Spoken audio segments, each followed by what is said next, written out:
Muy buenos días, hermanos. Es una alegría, un gozo estar con ustedes nuevamente, pues no por este medio tanto, nos gustaría estar juntos mucho más, pero por lo menos podemos abrir la palabra de Dios cada domingo y escuchar de Dios, que es lo más importante. Y hoy quería leer todo el texto para tener en mente lo que vamos a leer, porque este pasaje es demasiado sublime, es maravilloso. Los invito a ir a Romanos 8 y vamos a leer el 31 al 39. Y como les he dicho antes, lo más importante es tener la Biblia ahí para poder seguir lo que estamos viendo juntos. Aquí Romanos 8:31 dice, ¿qué pues diremos a esto? Si Dios es por nosotros, ¿quién contra nosotros? El que no escatimó ni a su propio Hijo, sino que lo entregó por todos nosotros, ¿cómo no nos dará también con él todas las cosas? ¿Quién acusará a los escogidos de Dios? Dios es el que justifica. ¿Quién es el que condenará? Cristo es el que murió, mas aún el que también resucitó, el que además está a la diestra de Dios, el que también intercede por nosotros. ¿Quién nos separará del amor de Cristo? ¿Tribulación o angustia o persecución o hambre o desnudez o peligro o espada? Como está escrito, por causa de ti somos muertos todo el tiempo, somos contados como ovejas de matadero. Antes, en todas estas cosas somos más que vencedores por medio de aquel que nos amó.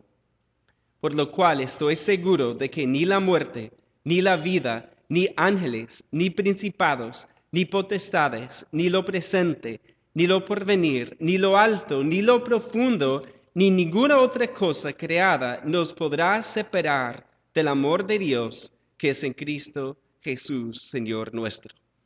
Oremos. Padre, en esta mañana venimos ante ti para pedirte que tu Espíritu nos guíe en esta prédica para escuchar tu mensaje hoy. Padre, yo te pido que animes a los creyentes con tu palabra, que retes a los que no han conocido a Cristo todavía para que puedan ser salvos hoy. Y Padre, oramos que en todo esto tú formes en nosotros una confianza, una esperanza de lo que tú tienes para nosotros. Pase lo que pase, estaremos contigo y en Cristo tenemos tu amor y nada nos puede separar de su amor. Gracias te damos en el nombre de Él. Amén. Aquí vemos, hermanos, un pasaje que es el clímax de esta sección de Romanos. Hemos estado mirando toda la carta a los romanos, pero especialmente si miramos el capítulo 5 al 8, vemos que es una sección completa y vemos aquí que Pablo termina esta sección de forma impresionante, de forma sublime. Así que vamos a ver esta mañana, pues el título se llama Si Dios es por nosotros. Y aquí Pablo habla de muchos miedos que podríamos tener. Ahí él habla de angustia, de persecución, de hambre, de desnudez, de peligro, de espada y hasta habla de la muerte. Y son cosas por las cuales podemos sentir miedo.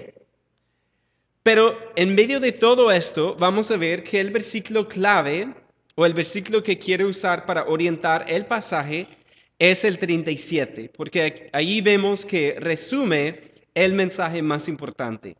Leamos el 37. Antes, en todas estas cosas somos más que vencedores por medio de aquel que nos amó. Y vemos aquí que Dios nos dice que somos más que vencedores. Y esa palabra ahí realmente no es una palabra tan común, pero es la forma intensiva del verbo vencer. Y yo pensé que podríamos inventar un verbo para darnos la idea. Si hablamos de abundar y sobreabundar, podríamos hablar de vencer y sobrevencer. Y aquí lo que Pablo nos dice es que cuando estamos en Cristo sobrevencemos. Es decir, ganamos y vencemos de una manera contundente. Ahora, los miedos son extraños, ¿verdad? Les he contado que yo tengo un miedo a las alturas. Y una vez estábamos con el pastor Alfredo y Juana, Holly y yo, y nos subimos a la Torre Colpatria en Bogotá. Y cuando yo llegué allá, eso al mirar abajo me da un miedo impresionante. Y no es tanto un miedo, sino que me da ganas de lanzarme. Y por eso el miedo, porque obviamente no lo quiero hacer. Pero es un ejemplo de cómo los miedos son extraños. A veces nos paralizamos con un miedo. Y en nuestra vida puede haber cualquier tipo de miedo. Realmente Pablo cubre la gama de miedos aquí en ese pasaje. ¿Y qué nos dice? Nos dice que en todas estas cosas somos más que vencedores por medio de aquel que nos amó.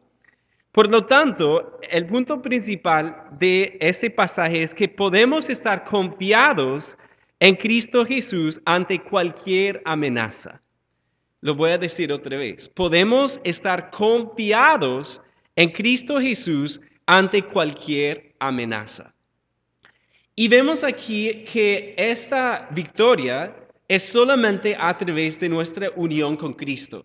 Porque cuando habla de por medio de aquel que nos amó, está hablando de Cristo y está hablando de esa unión con Cristo y ese amor personal que recibimos en Cristo.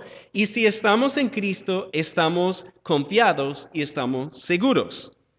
Ahora, yo quiero decirles que si alguien nos escucha y no ha recibido a Cristo por fe como su único y suficiente Salvador, nada de lo que vamos a leer aquí le va a aplicar.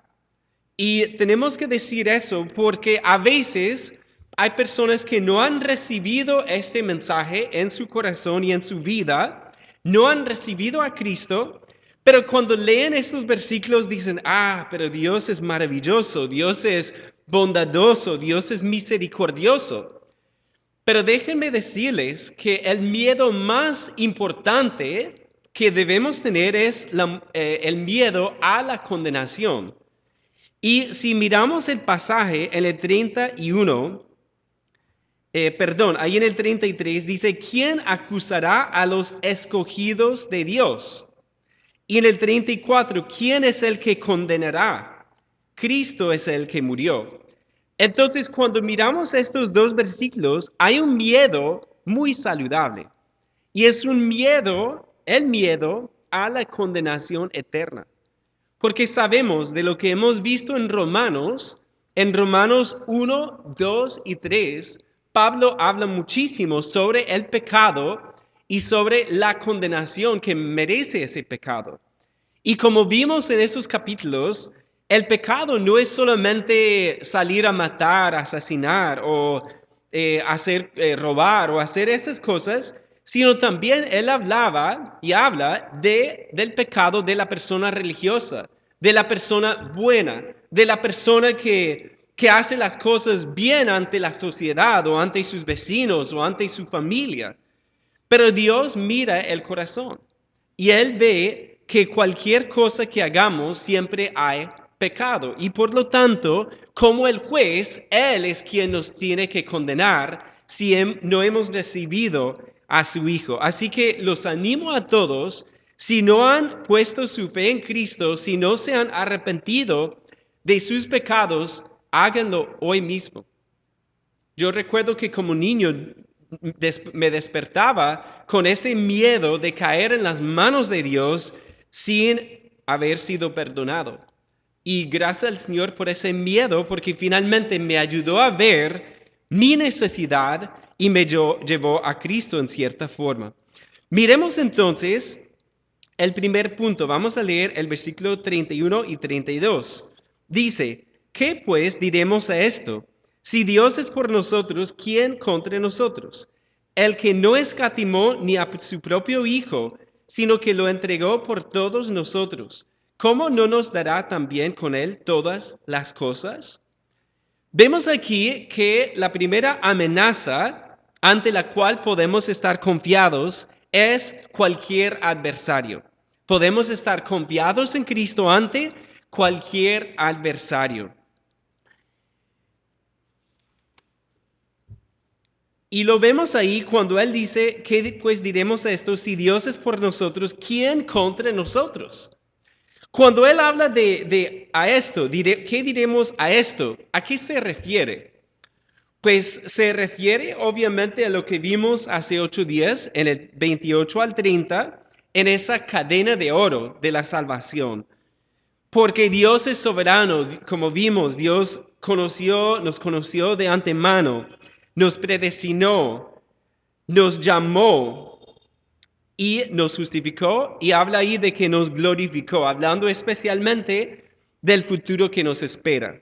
Aunque como mencionó el pastor Alfredo también, habla también de la forma en que Él va obrando en nuestra vida hoy día.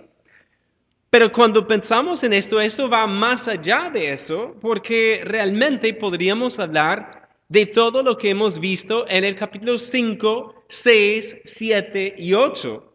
Y hemos visto sobre la justificación por la sola fe. Por ejemplo, hemos visto sobre la obra del Espíritu Santo en nuestra vida. Hemos visto que hay una esperanza de una gloria futura. Así que, ¿qué diremos pues a todo esto? Y Pablo hace muchas preguntas en esta sección porque quiere que reflexionemos en esto. Ante cualquier adversario podemos estar confiados. Vemos aquí, y como ya mencioné, que realmente si Dios es por nosotros, ¿quién contra nosotros? La pregunta es, si Dios está en contra nuestra, ahí hay un problema muy grande. Y yo quería leer Romanos 1:18 con ustedes para recordarles lo que Pablo dice. Porque la ira de Dios se revela desde el cielo contra toda impiedad e injusticia de los hombres que detienen con injusticia la verdad. Y recuerden los que vieron ese mensaje o escucharon ese mensaje, que Él sigue para hablar de todos los pecados. Pero aquí vemos que Dios está en contra de los pecadores, está en su contra. Así que, como ya mencioné, el peligro más grande es tener Dios en contra nuestro o contra nuestra. El mundo no quiere reconocer la ira de Dios, pero aquí debemos hacernos la pregunta si estamos reconciliados con Él realmente. Y yo recuerdo en el colegio mío, en una clase, un curso sobre la literatura inglesa, nosotros nos leímos un sermón que es quizás el sermón más famoso de mi país, de Jonathan Edwards, en el año 1741. Y este colegio era una escuela pública y nosotros nos pusimos a leer el sermón que se llama Pecadores en las manos de un Dios airado. Si lo han leído es poderoso. Pero yo recuerdo que el profesor, que no era cristiano, se burlaba de ese sermón. Se burlaba de Jonathan Edwards. Y él decía cosas, por ejemplo, imagínate creer que Dios está airado, chicos. Y se reía de lo que decía Jonathan Edwards. Pero la pregunta es si lo que él dijo concuerda con lo que vemos en Romanos. Y ciertamente es así. Porque Dios está en contra de los pecadores. Si no han recibido a Cristo, Dios es el juez. Pero si Dios es por nosotros, ¿quién contra nosotros? Como vimos en el capítulo 4, el capítulo 3 también, sobre la justificación por la sola fe. Cuando creemos en Cristo, Dios nos justifica y nos declara justos y nos acepta, nos une a su Hijo para amarnos como sus amados hijos. Vemos aquí también en el 32, dice, el que no escatimó ni a su propio Hijo, sino que lo entregó por todos nosotros, ¿cómo no nos dará también con él todas las cosas? Aquí vemos una alusión a Génesis 22, y yo quería leer un par de versículos aquí de Génesis 22. Es la historia de Abraham e Isaac.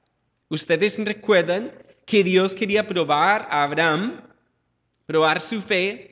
Entonces en el 22:2 dice, y dijo, toma ahora tu hijo, tu único, Isaac, a quien amas, y vete a tierra de Moría y ofrécelo ahí en holocausto sobre uno de los montes que yo te diré. Vemos aquí que el texto de Génesis habla de Isaac como su hijo, su único al que amaba Abraham.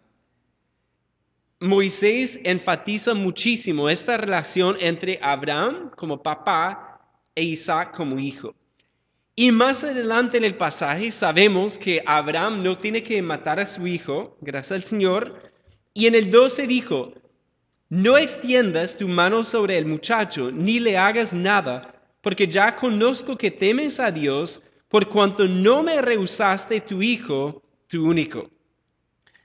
Algo muy bonito aquí es que en el griego ese verbo rehusaste, no me rehusaste tu hijo, es el mismo verbo que vemos en griego cuando regresamos aquí a Romanos 8, en el versículo 32, cuando traducen escatimó. El que no escatimó ni a su propio hijo. Es decir, ¿qué está diciendo Pablo? Está haciendo una comparación, una alusión a lo que pasó con Abraham e Isaac. Y Abraham no tuvo que sacrificar a su hijo, pero ¿qué hizo Dios, el Padre Eterno, con su único hijo? Pues lo sacrificó, no escatimó ni a su propio hijo por nosotros, sino que lo entregó por todos nosotros. Y hace la pregunta, ¿cómo no nos dará también con él todas las cosas? Y ahí me gusta el comentario de Hendrickson aquí, cuando dice que todas las cosas se refieren a todas las bendiciones espirituales y materiales que necesitemos en la senda hacia la salvación final. Es decir, no está hablando Pablo ahí de prosperidad económica necesariamente, sino que en Cristo nos da todo lo que necesitamos para llegar a la salvación final. Nos bendice, nos une a su Hijo, nos da riquezas en gloria con Cristo Jesús. Así que ante cualquier adversario podemos tener confianza, podemos estar confiados en su amor por nosotros, porque entregó a su propio Hijo por nosotros. Si Dios es por nosotros, ¿quién contra nosotros? Y yo pienso que muchas veces nos falta valentía. Muchas veces somos cobardes, pero yo he visto en mi vida cuando estoy cobarde es porque no estoy pensando que Dios está conmigo, que Dios está a favor mío porque estoy unido a su amado Hijo. Así que ante cualquier adversario podemos tener confianza. Miremos ahora el 33. ¿Quién acusará a los escogidos de Dios? Dios es el que justifica. ¿Quién es el que condenará? Cristo es el que murió, más aún el que también resucitó, el que además está a la diestra de Dios, el que también intercede por nosotros. Hemos visto que podemos estar confiados en Cristo ante cualquier adversario. Y aquí vemos que podemos estar confiados en Cristo ante cualquier acusación. Ante cualquier acusación. Porque aquí está hablando de quién acusará a los escogidos de Dios. Pues sería Dios, ¿cierto? Pero ¿qué dice Pablo? Dice, Dios es el que justifica. Y cuando leemos esa palabra, debemos recordar que la hemos visto varias veces. La vimos en el capítulo 3, la vimos especialmente en el capítulo 4. Por ejemplo, el 4:5, capítulo 4, verso 5 dice, mas al que no obra, sino cree en aquel que justifica al impío, su fe le es contada por justicia. Y cuando hablamos en esa prédica de la justificación por la sola fe, hablamos de que significa que cuando creemos en Jesús, Dios como juez nos declara justos en Cristo. Ojo aquí, no es hacernos justos. Eso se llama santificación. No, la justificación es la declaración de Dios como juez de que estamos justos en Cristo Jesús. Estamos declarados justos más bien. Así que si Dios es quien acusaría, si Él ya nos justificó como juez, ¿cómo va a decir que nos declara justos en Cristo y después acusarnos. No tiene sentido. Y también cuando miramos ahí el 34, dice, ¿quién es el que condenará? Cristo es el que murió, más aún el que también resucitó, el que además está a la diestra de Dios, el que también intercede por nosotros. Vemos aquí otra gran bendición, porque vemos que la obra de Cristo está unida. No debemos pensar en su muerte aparte de su resurrección, aparte de su ascensión a la diestra del Padre, ni aparte de su intercesión por nosotros. Porque Cristo murió, fue sepultado, resucitó, ascendió y hoy día ¿qué hace? Intercede por nosotros, sus hermanos, ante el Padre. Quiero mencionar una cosita más. El pastor Alfredo hace 8 días habló del versículo 30, cuando dice, y a los que predestinó a estos también llamó, y a los que llamó a estos también justificó. ¿En qué momento nos llama? Pues en el momento de escuchar este mensaje de salvación, en el momento de convencernos de la verdad de este mensaje y la verdad de Cristo como el único Salvador, y en ese momento nos da entendimiento espiritual por su Espíritu y nosotros creemos en Él. Así que podemos saber si estamos justificados, si hemos creído en Cristo como nuestro Señor y Salvador. Ahora, regresando al versículo 34, creo que no pensamos muchas veces en el ministerio de Cristo en este momento. ¿Qué hace Cristo en este momento, según el versículo? Pues intercede por nosotros. Y yo tuve el privilegio esta semana pasada de escuchar una charla teológica de un británico de Gales, y él estaba hablando de la ascensión de Cristo.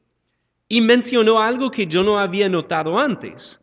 Pues mencionó que en la ascensión de Cristo en Lucas 24, 50 y 51, no vamos allá, pero en ese pasaje, la última cosa que hace Jesús antes de ascender es que levanta las manos y bendice a sus hijos.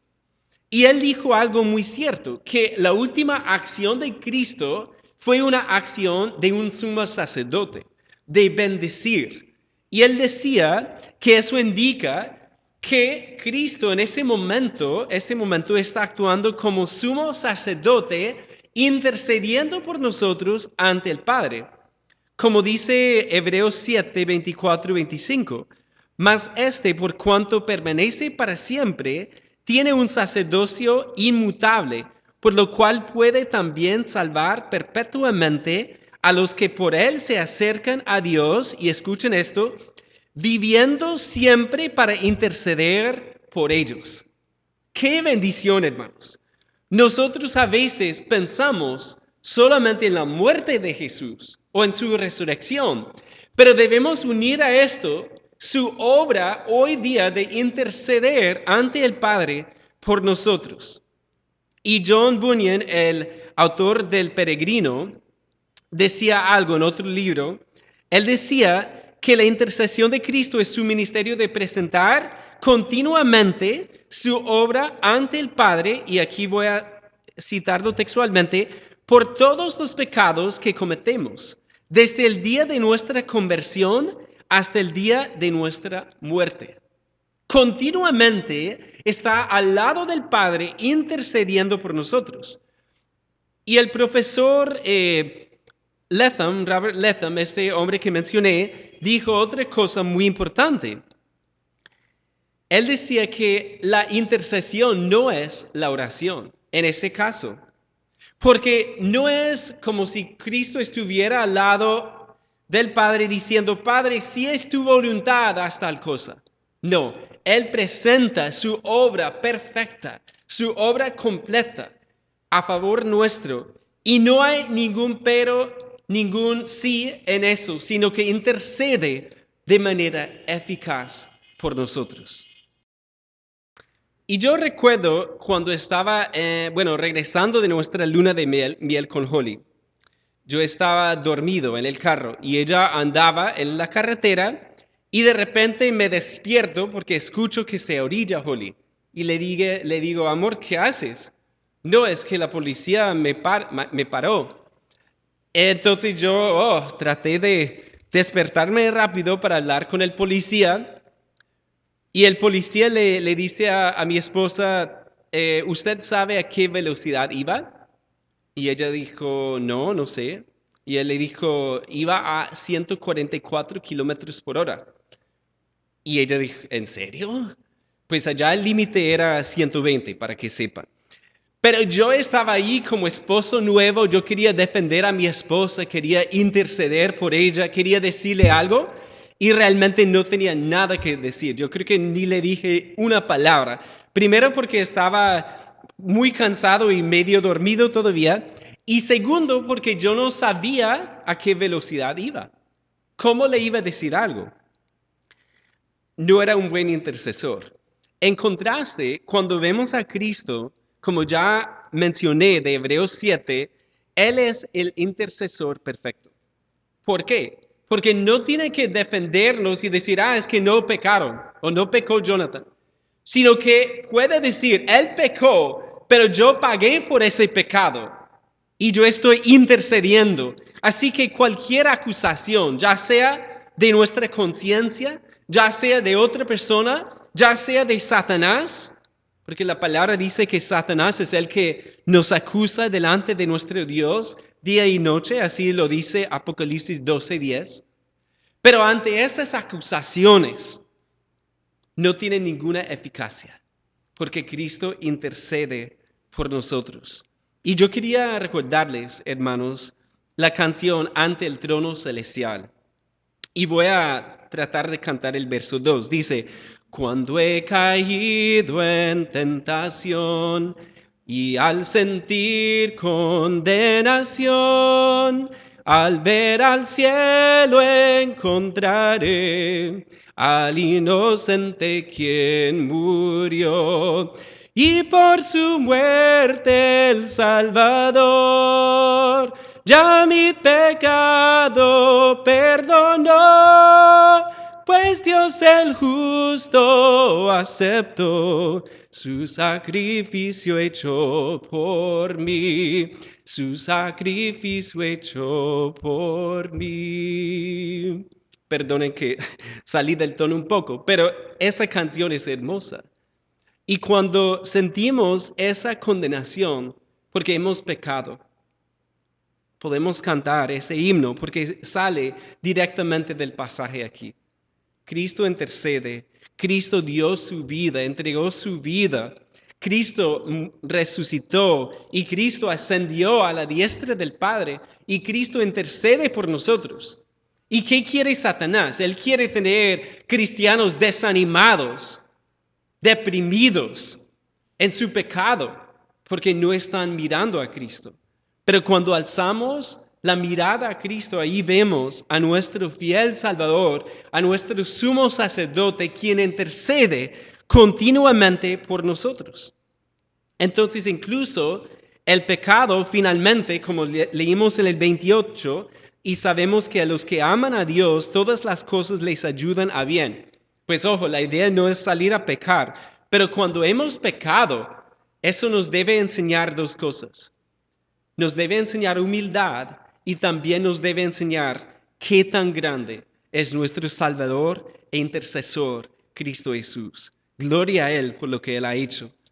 Entonces, con esa culpabilidad, tenemos que llevarla a Cristo y recordar lo que Él hizo.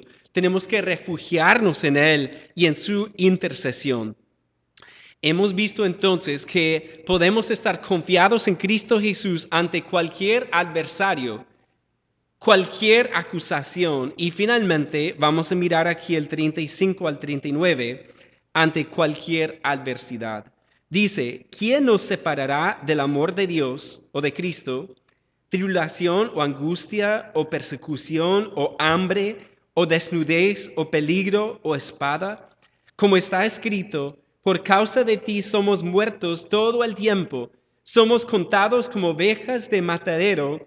Antes, en todas estas cosas somos más que vencedores por medio de aquel que nos amó, por lo cual estoy seguro de que ni la muerte, ni la vida, ni ángeles, ni principados, ni potestades, ni lo presente, ni lo porvenir, ni lo alto, ni lo profundo, ni ninguna otra cosa creada nos podrá separar del amor de Dios que es en Cristo Jesús, Señor nuestro.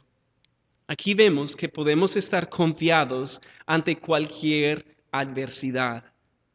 Aquí Pablo habla de todo. Y lo que él quiere hacer es hacernos pensar en todos los aspectos de nuestra vida. En toda cosa que pudiera ser una adversidad o un adversario, ante todas esas cosas podemos tener confianza en Cristo. Notemos aquí que todo esto es muy personal, porque habla en el 35, ¿quién nos separará del amor de Cristo? Y Pablo lo tenía muy claro. Yo pienso en Gálatas 2:20, cuando él habla de que con Cristo estoy juntamente crucificado, y ya no vivo yo, mas vive Cristo en mí. Y lo que ahora vivo en la carne lo vivo en la fe del Hijo de Dios, el cual me amó y se entregó a sí mismo por mí. Ahí la clave, porque él entendía que tenía un Salvador personal. No es solamente que Cristo muriera por el mundo allá afuera, sino que Él murió por mí y por mis pecados. Así que cuando Él habla de este amor es algo supremamente personal. Ahí también en el 37, cuando dice, por medio de aquel que nos amó. Y tenemos que mirar y ver ese amor personal para con nosotros si lo hemos recibido por fe. Pues aquí vemos que el creyente no está exento de pasar por dificultades, porque Pablo habla de cualquier tipo de dificultad, de dificultades físicas, de dificultades externas, internas, psicológicas. Incluso habla de poderes angelicales o demoníacos tal vez en el 38, cuando habla de ni ángeles, ni principados, ni potestades. Los estudiosos creen que se refiere ahí a los poderes demoníacos de este mundo, que a veces hay gente que tiene mucho miedo a esas cosas, pero la palabra nos dice que podemos estar confiados ante ellos también. Pues vemos en todo el capítulo que Pablo enseña sobre la seguridad de nuestra salvación. Porque ¿cómo comenzó el capítulo 8? El versículo 1 decía, ahora pues ninguna condenación hay para los que están en Cristo Jesús. ¿Y cómo termina el capítulo? Pues habla de que ante todas estas cosas somos más que vencedores por aquel que nos amó, y habla de que nadie ni nada nos podrá separar del amor de Dios en Cristo Jesús, Señor nuestro. Yo pienso también en lo que decía Cristo en Mateo 7, 24 y 25, cuando decía, cualquiera pues que me oye estas palabras y las hace, le compararé a un hombre prudente que edificó su casa sobre la roca. Descendió lluvia y vinieron ríos y soplaron vientos y golpearon contra aquella casa y no cayó, porque estaba fundada sobre la roca. La roca es Cristo. La roca es la salvación en Cristo, sus palabras. Y vemos aquí que nosotros podemos fundamentar nuestra vida sobre esta roca, de estas verdades, y pase lo que pase, podemos estar confiados en Cristo Jesús. Hace 2 semanas precisamente recibí una llamada de mi madre de Estados Unidos y ella me decía o me dijo que la suegra de mi hermano tenía un cáncer agresivo, que le habían diagnosticado hacía pocos días. Y ese mismo día, en la tarde, me llamó mi papá para decirme que había fallecido ya. Ella había llegado a la casa, había estado ahí 45 minutos con su familia y se había ido a la presencia del Señor. Ella era una mujer para mí joven todavía. Ella también había sido la esposa de mi pastor en mi juventud. Entonces, ¿qué decimos? ¿Qué les decimos a ellos, al pastor? ¿Qué le decimos a mi cuñada? ¿Qué les decimos a los otros familiares? ¿O qué decimos nosotros mismos con ese dolor? Pues lo único que podemos hacer es recordar lo que dice Pablo aquí. Recordar, como él dice ahí en el 38, por lo cual estoy seguro de que ni la muerte, ni la vida, ni ángeles, ni principados, ni ninguna otra cosa, y al final dice, nos podrá separar del amor de Dios. Es la confianza que necesitamos tener. Porque si esperamos a tener esa confianza en el momento de la crisis, ya va a ser muy difícil. Tenemos que ya fundamentar esto o arraigar esto en nuestro corazón y mente para que cuando venga una prueba, una dificultad, una adversidad, ante esa adversidad, podemos recordar lo que Cristo ha hecho por nosotros, de su amor en la cruz, de su amor en la resurrección, de su amor como intercesor nuestro en este momento. Y ante estas cosas vemos que esta doctrina no es una doctrina abstracta, sino que es una doctrina práctica.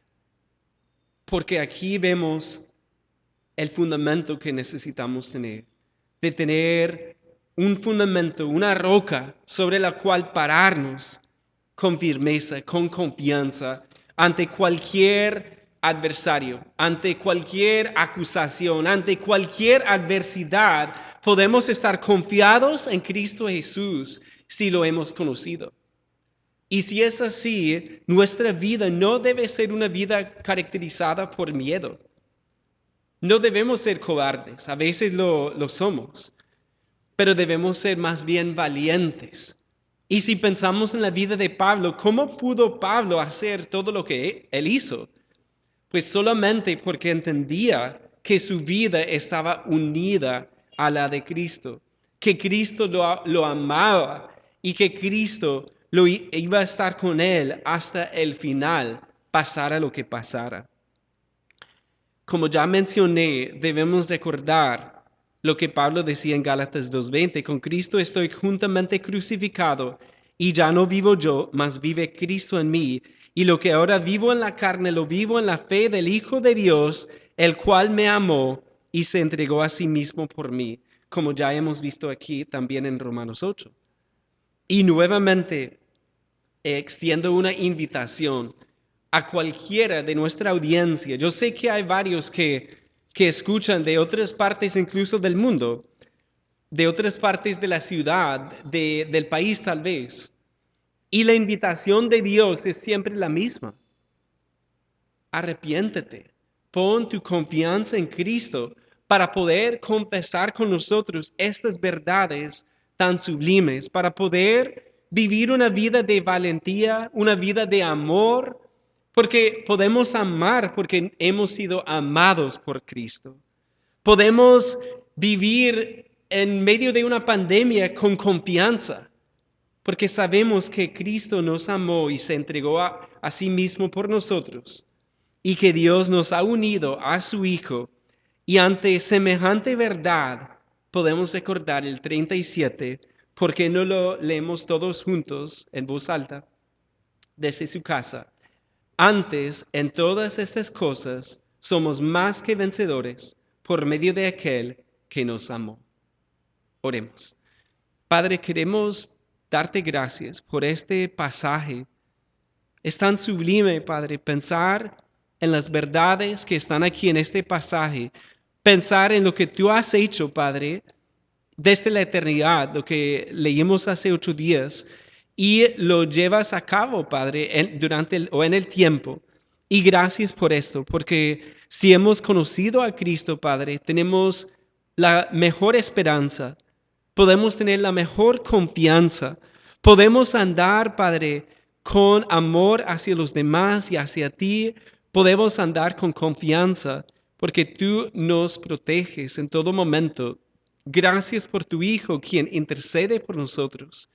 Y Padre, oramos, si hay alguien en nuestra audiencia que no ha conocido a Cristo, que pueda recibirlo hoy mismo, Padre, justamente en ese momento después de ver esta prédica, que pueda recibirlo.